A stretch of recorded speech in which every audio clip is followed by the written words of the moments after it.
மத்திய கிழக்கு நாடுகளுக்கு செல்லவிருக்கும் இலங்கையர்களுக்கு வெளிநாட்டு வேலைவாய்ப்பு பணியகம் விசேட அறிவிப்பு.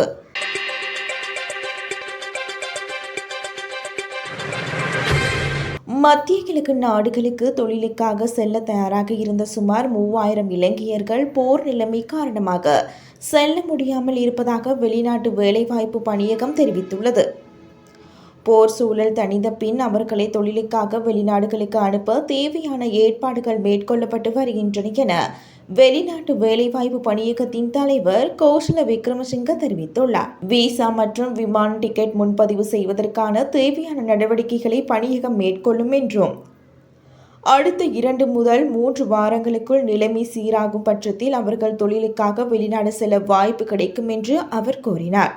மேலும் வெளிநாட்டு வேலைவாய்ப்பு பணியகம் மத்திய கிழக்கு நாடுகளுக்கு தொழிலாளர்களை அனுப்புதல் மற்றும் அவர்களுக்கு பயிற்சி அளித்தல் ஆகிய செயல்களை தொடர்ந்து மேற்கொண்டு வருவதாகவும் அவற்றில் எந்த தடையும் இல்லை என்று அவர் மேலும் வலியுறுத்தியுள்ளார்.